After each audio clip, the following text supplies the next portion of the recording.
Have you ever looked at your bank account at the end of the month and thought, where did all my money go? You're not alone. You're making $5,000 a month, or maybe even more, but somehow, your wallet feels like a black hole. No matter how much you make, you're always broke. And what's worse, it feels like you're working hard just to stay in the same place. Let me guess, you've blamed it on inflation, high rent, student loans, car payments, groceries, emergency expenses, or maybe even that one random Amazon haul you swore you needed. But what if I told you the real reason you're broke isn't external, it's internal? What if your income isn't the problem but your relationship with money is? We've been taught to think about money in terms of math. Income minus expenses equals what's left. Sounds simple, right? But money isn't math. Money is emotion. Money is identity. Money is psychology. And until you understand the emotional truths behind your financial behavior, no raise, no promotion, no side hustle is going to save you. So let's go deep, like, emotionally messy deep. Let's start with something uncomfortable. If you grew up hearing phrases like we can't afford that, or money doesn't grow on trees, or rich people are greedy, congratulations. You've been emotionally programmed to sabotage your own finances.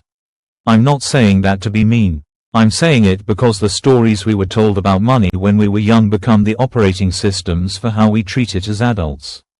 If you were taught that money is stressful, evil, or unattainable, your brain will subconsciously work to make sure you never feel safe with it. It's called financial set point theory. Think of it like a thermostat. If your body gets too hot, the AC kicks in. If it gets too cold, the heater does. Your brain does the same with money. If you grew up around just enough to get by, then making too much money will actually feel uncomfortable. You'll spend it to get back to your emotional baseline without even realizing it. Sound familiar? Let's talk about lifestyle inflation. It's the invisible enemy that creeps up when you finally start making a decent income. You get a raise, and now you deserve nicer clothes, better food, a fancier apartment. You tell yourself you're treating yourself for working so hard, but what you're really doing is matching your spending to your new income, leaving you right where you started. Broke, just in a nicer outfit. Here's the psychological trap. You think earning more will fix your problems. But without fixing your financial habits, more money just magnifies them. If you're bad with $500, you'll be bad with $5,000. And if you don't believe me, just ask a lottery winner or a broke celebrity. Now let's get really real. Most people stay broke not because they're bad with money, but because money is tied to shame. Deep down, we associate money with self-worth. If you're not earning enough, you feel behind. If you're spending too much, you feel guilty. So we cope. We buy things to feel better. We swipe to silence the noise. We confuse spending with healing. And in doing so, we dig the hole deeper. Have you ever bought something you couldn't afford just to impress people you don't even really like? Be honest. We all have. That's not spending. That's social survival. That's the pressure of performing success instead of actually having it. It's financial cosplay. The truth is, most people don't want money. They want what they think money will give them: love, respect, safety, control. But here's the plot twist. You can't buy any of those things. And the more you try, the more broke and broken you feel. Here's a harsh truth most people won't tell you. Your financial habits are a reflection of your emotional state. Do you avoid checking your bank account? That's anxiety. Do you shop impulsively after a bad day? That's comfort seeking. Do you feel like no matter how much you make, it's never enough? That's scarcity trauma. Your money patterns didn't come from nowhere. They were built in the moments you were afraid, ignored, or made to feel small. And until you heal that, your bank account will always reflect your pain. But don't worry, this isn't a financial intervention. It's a wake-up call. Because once you see the pattern, you can break it. Let's talk practical now. Step 1. Track everything. And I mean everything. Not to judge yourself, but to observe yourself. Money loves attention. If you don't know where your money is going, your brain will assume it's disappearing, and that stress will keep you in survival mode. Use an app. Use a spreadsheet. Use a notebook. Just look at it. The act of observing your money without shame is one of the most powerful things you can do. Step 2. Create a bare bones budget. Not your dream life budget. Not your Pinterest vision board lifestyle. Just the minimum you need to survive. Knowing this number gives you power, because once you know your minimum, you stop living in fear of the unknown. You can make choices from clarity, not chaos. Step 3. Pay yourself first. This isn't new advice, but it's rarely followed. Automate savings, even if it's just $50 per month. Build an emergency fund. Give your future self a cushion. When you do this, you shift your identity from spender to saver, and that identity shift is where the magic begins. Step 4. Identify your emotional triggers. When do you spend the most? Is it when you're sad, lonely, bored, celebrating? Your emotions are driving the bus, and your wallet is in the trunk. Flip that. Next time you feel triggered to spend, pause. Ask yourself, what do I really need right now? Sometimes the answer is rest. Sometimes it's connection. And sometimes, yeah, it's just a latte. But the key is making it conscious. Step 5. Set goals that actually matter to you. Not goals that look good on Instagram. Not goals your parents told you to want.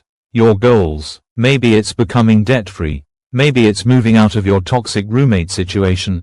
Maybe it's taking your kids on a trip you never got to go on. Make it emotional. Make it personal. When your goals are connected to your heart, not just your wallet, you'll be more motivated to change. Let's be real. You're not lazy. You're not dumb. You're not irresponsible. You're tired. You're overwhelmed. You're trying to survive in a world that profits off your confusion. A world that tells you to spend to feel better, and then shames you when you do. A world that makes financial literacy feel like a luxury, instead of a basic life skill. But that stops today. Because here's what no one tells you. Wealth is not just about money. It's about awareness. It's about control. It's about peace. When you learn to manage your money, even in small ways, you take your power back. You stop being a victim of your bank account and start becoming the author of your financial story. You might be thinking, okay, but what if I'm barely making enough to cover the basics?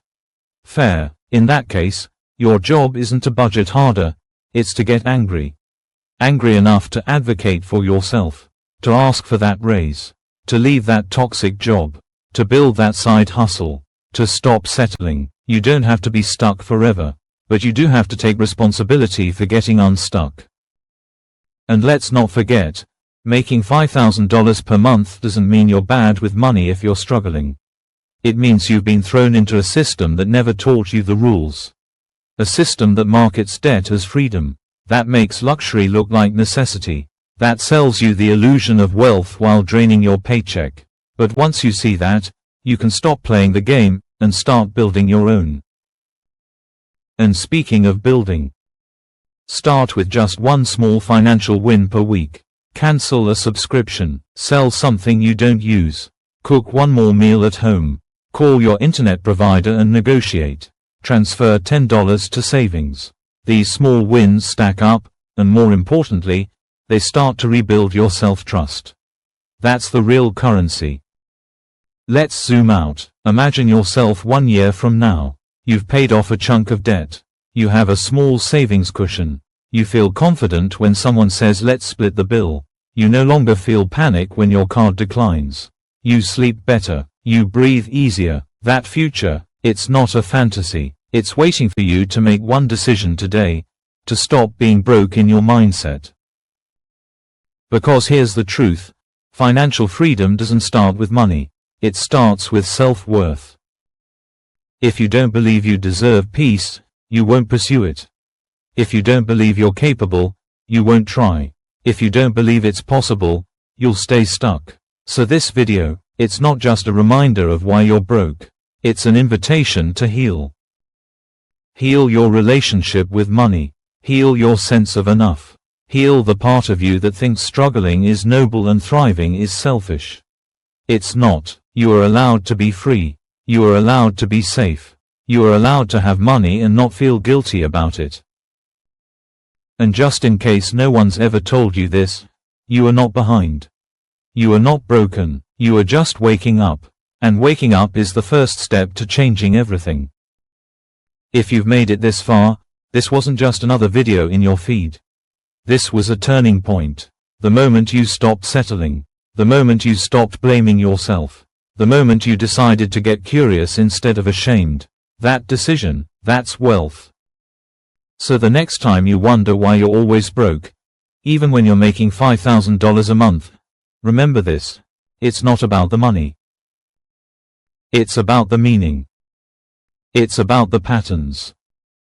It's about healing.